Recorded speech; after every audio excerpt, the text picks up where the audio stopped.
Fala pessoal, aqui é o Glauco e eu vou resolver com vocês essa questão.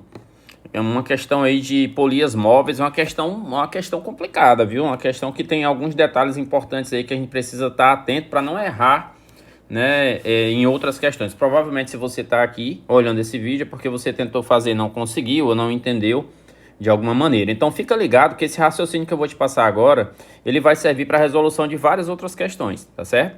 Já te convido para seguir o nosso canal aí. Se você gosta da resolução desse tipo de questão, já segue o nosso canal. Se você gostar da nossa resolução, já compartilha com seus colegas que também estão estudando aí para ser aprovado no Enem ou vestibular, tá certo?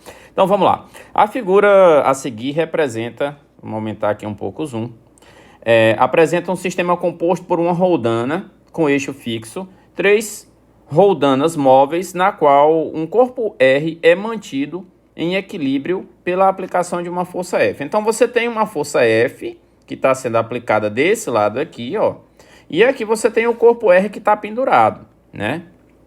Beleza. Você tem aqui nesse corpo R, você tem quem aqui para baixo? Você tem aqui o peso de R, certo? E desse outro lado você tem a força F aplicada. Ok. Diz o seguinte: R é mantido em equilíbrio pela aplicação de uma força F de uma determinada intensidade. Ele só está dizendo que o sistema está em equilíbrio. Eu apliquei a força F e o sistema está em equilíbrio lá, equilibrando o PR nesse caso aí. Ok.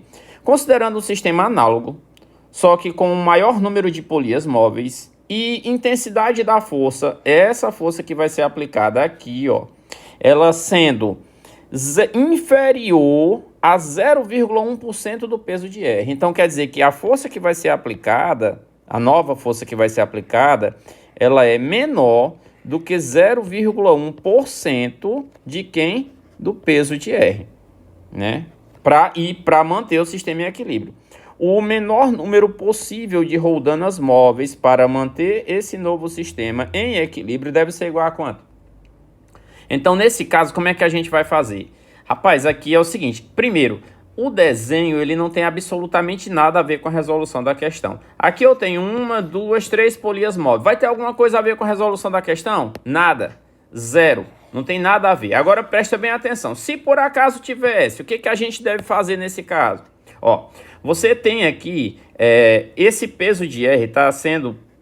ele está puxando essa roldana de baixo. Tem o peso de R desse lado. E aí esse peso de R é dividido em duas forças para cá, que é metade para cada lado, que é dividido novamente, que é dividido novamente aqui.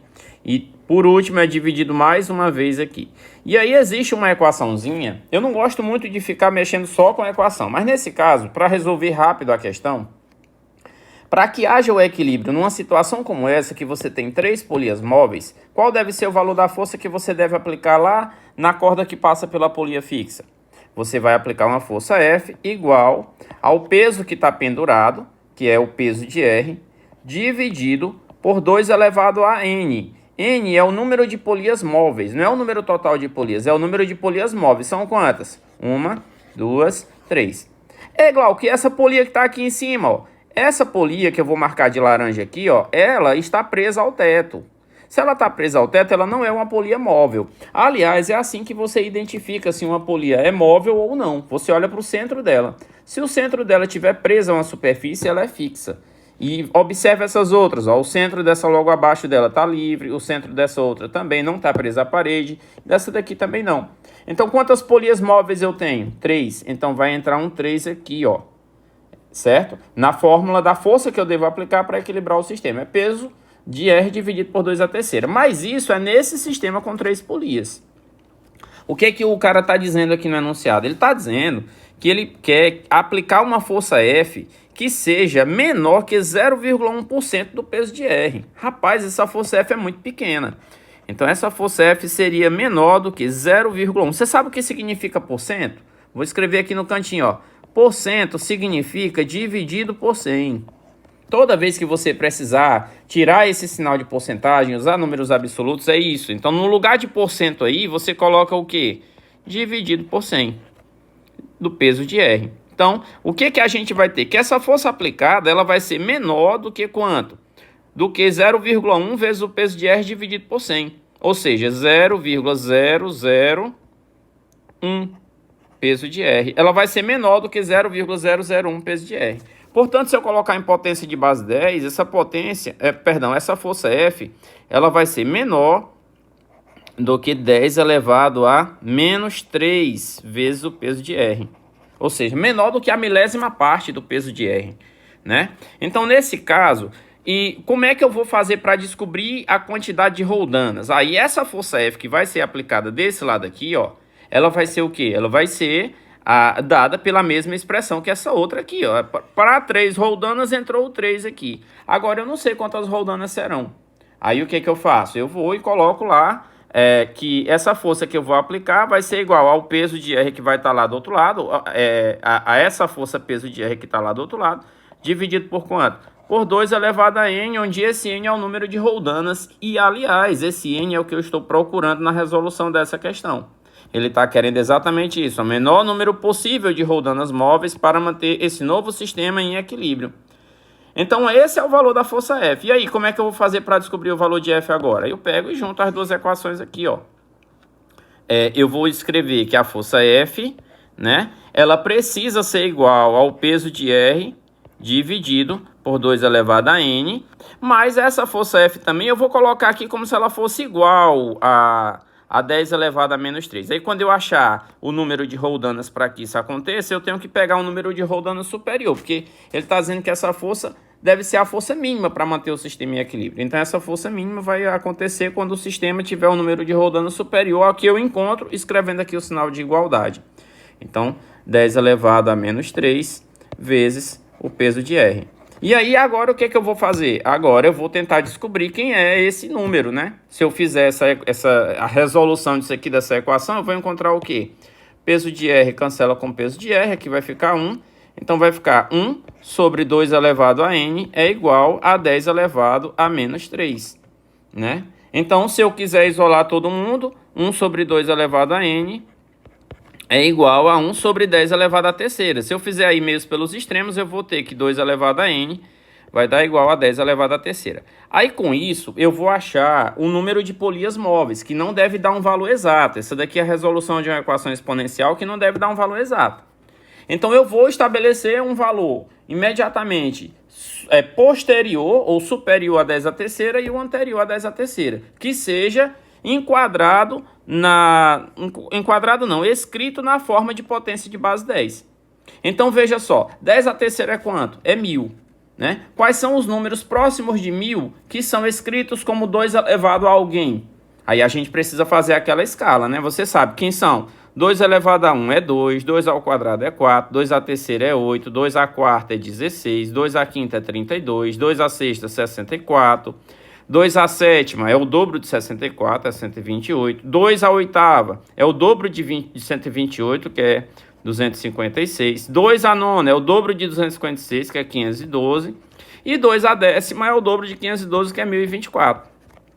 O 1000, que é esse número aqui, ó, 2 elevado a n, tem que dar 1000, né? O 1000, ele fica bem aqui no meio, ó, ele fica aqui, ó. O 1000 fica entre 512 e 1024. Então, ele fica entre 2 elevado a nona e 2 elevado a décima. O 1000 fica entre esses dois números aí, certo? Ah, Glauco, dá para... Então, peraí. Então, quer dizer que... O que que eu vou usar aqui? Eu vou usar 2 elevado a nona ou 2 elevado a décima? Olha, se eu usar 2 elevado a nona, o valor dá menor do que o que eu preciso, dá menor do que 1000. E aí eu não conseguiria, usando essa quantidade de polias, organizar com esse número aí menor do que 1000.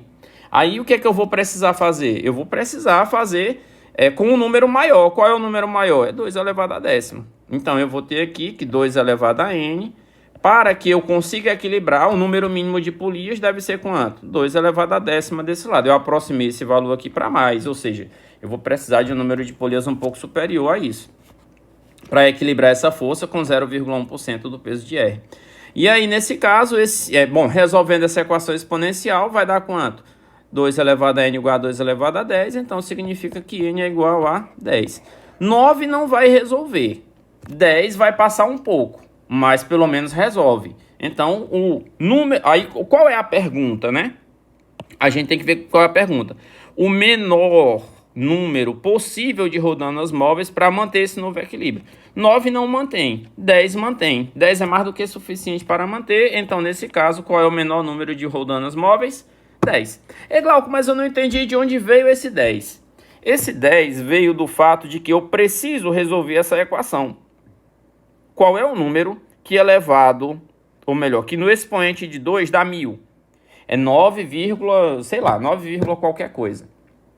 9,8, 9,7, certo? E o que o 1000 tem a ver com isso? É porque esse 1000, ele fica entre 2 elevado à nona e 2 elevado à décima. Eu preciso escolher um deles para colocar, então eu vou escolher aquele que tem o maior expoente, porque eu vou precisar de um número mínimo de polis que seja pelo menos igual a esse número que é ligeiramente maior do que o da força F colocado. O da força F aqui, ó, nessa equação, ele vai se traduzir em quanto aqui? Em 1000. Então eu preciso de um número que seja pelo menos maior que 1000. Qual é o número maior que 1000 que é escrito na forma de 2 elevado a um número natural? É 2 elevado à décima, por isso que eu coloquei o 2 elevado à décima aqui. E aí, nesse caso, o n vai ser igual a 10 por conta disso. Nesse caso, n igual a 10, a alternativa correta é a letra C. Né? E essa questão, ela é uma questão de, digamos assim, ela é uma questão de física, mas ela é uma questão que envolve muito de matemática. É uma questão complexa porque envolve muita matemática, beleza? Então é isso, pessoal. Espero ter ajudado e valeu. Se você gostou do vídeo, curte aí, compartilha com seus colegas que estão estudando, segue o canal que a gente vai estar trazendo sempre questões muito nesse estilo aqui, questões que envolvem raciocínio e que saem um pouco daquela curvinha, daquela coisinha normal que a gente vê em todas as questões, beleza? Valeu, galera, e até a próxima.